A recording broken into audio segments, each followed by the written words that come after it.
As consciousness raises, the social circle will become smaller as your energy no longer resonates with what was previously the norm.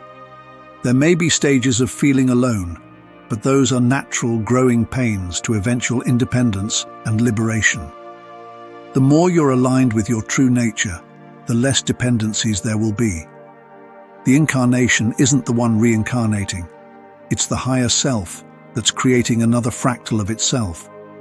So this takes away the victimhood, as the incarnation isn't inheriting circumstances from another, but the same higher self that has one of its extensions attached to the lower frequencies. What you are is the totality, and the incarnations are just smaller in capacity of that totality. It's all you, but from a different perspective. This can be confusing to the finite egoic mind. That's why transcending it will expand perceptions. Nothing exists outside the self. Recognize your totality to bring all your other selves back into alignment. All it takes is one of the incarnations to end the cycle of reincarnation by being self-realized. If a parallel version of you is a toddler with cancer, you can heal it by healing yourself with this incarnation. In that world, it will be seen as a miracle. But your consciousness is connected to the multiverse, which can affect and influence your other versions. They are constantly influencing you just as you are influencing them, since it's all a projection from the same higher self. It's the classic tale of going back to the past to change the outcome of the future. It's all happening right now in parallel. Personality means personal reality. You're experiencing a singular perspective for yourself. The ego is identifying with the personal reality as yourself. So you're not the perspective itself and are just experiencing it. We're all experiencing personhood, but differently, as each personal reality is different. It's like being connected to a preset character and experiencing what it's like from that point of view. What you are is the one experiencing the character rather being the character itself. Exiting the game, or reality, is like taking off a VR headset. You're no longer connected to the fractal and return to your totality. The personality was already there as a young child prior to the ego forming. Observe how little kids behave, as that's an unconditioned state of expression, since there's no identifications with the personhood yet. You may see that some are more extroverted, some more introverted, and that's all part of the personal reality experienced. Self-love is embracing the character rather than viewing it as a limitation or burden. You're having a unique experience, but don't have to identify with the experience and can use it to grow by realizing you're not relegated to just a character. The universe is you. Uni means oneself. Verse means to bend towards. Universe means to bend towards the self, or to look within. To trust the universe is to trust yourself, as there's no difference. Be the universe, and everything will be treated as one.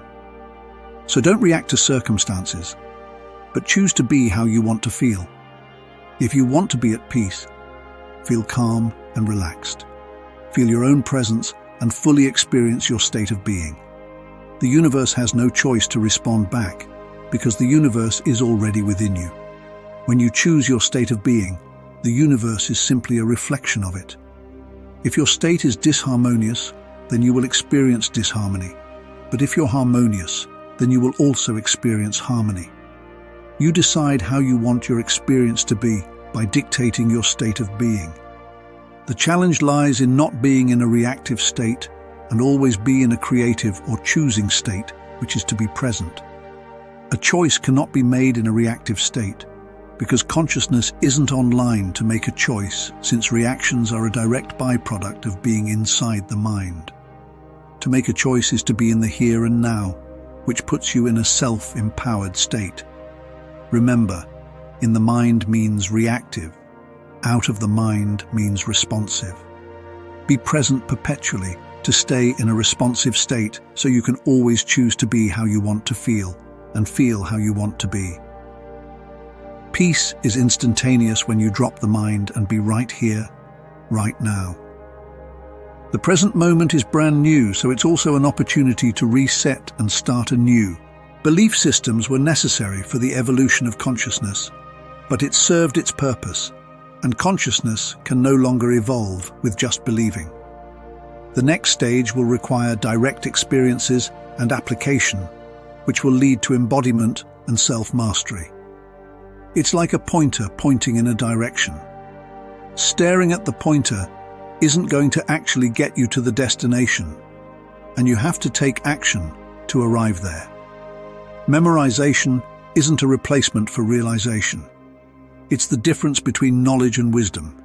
One is memorized and one is applied. Are you just hoarding information or know what to do with it? You can't help anyone who doesn't want to help themselves, but you may plant seeds of consciousness that could possibly develop into more self-awareness.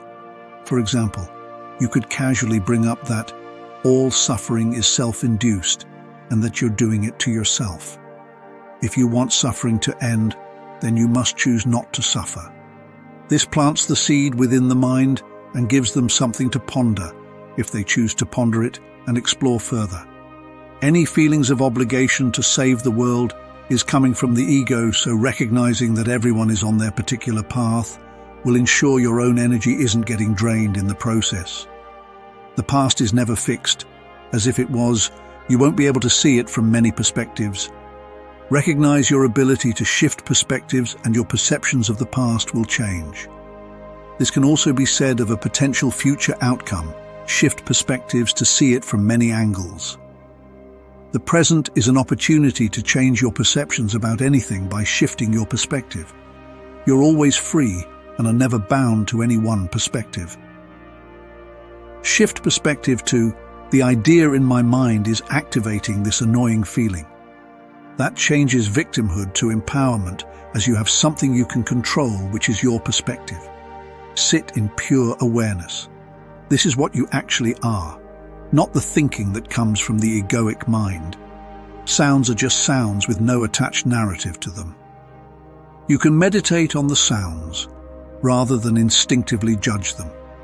Every annoyance is another opportunity to recalibrate your true nature into this world. If you have a long list of annoyances, there's your life lessons. Listen and flow in the moment. Compassion and empathy only resides when being present, as it allows you to just go with the flow. Sometimes nothing has to be said.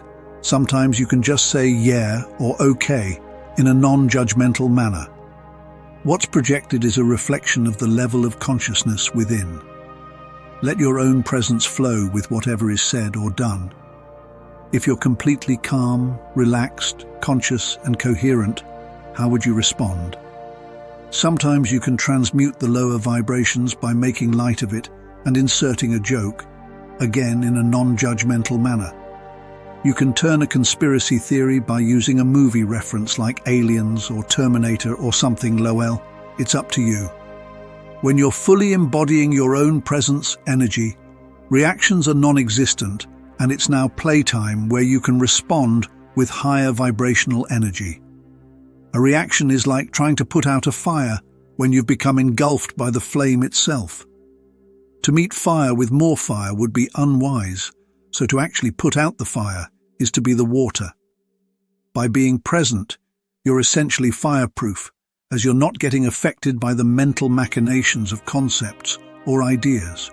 You're simply recognizing your own energy and sustaining your level of being high vibrational. The truth is all in the feeling. Feel more, think less, and whatever you do will come from this source point. The ego operates within the finite programming. What you are operates beyond that with the infinity, as you are the infinite. To not get sucked into the finite programming is to be present as all context is dissolved, and you're simply being and experiencing the moment. Treat the moment, not the idea of it. Ask yourself, am I being present or immersed in the ideas? It's like watching a movie and getting emotional because of being immersed in the story. Emotions are neutralized when you're aware you're just staring at a screen. When you're fully present, the narrative or story dissolves and you're just experiencing the moment. This is also known as the source point or 0 point, as there's no context or reference of anything, and you can just treat the moment as brand new on a blank slate. Irritation is a sign of an attachment or vested interest in a specific outcome, which triggers the irritation when the expectations aren't met. So you're not repressing the emotion, but removing the trigger altogether. The emotion is a lesson to pay attention to your reactions, so you don't have to get to that point to react in the first place, which is solved by being present. When you leave the present, you're in a disempowered state because a choice can't be made. So as long as you're present, a choice to take action or not is always available. Perpetual presence equals perpetual self-empowerment. Looking outward is creating the perception of duality, the subject-object paradigm, which also creates the perception of separation. To return to unity is to realize anything outward is a byproduct of the one looking outward. The observer and observation is one thing. An observation can't be made without an active observer.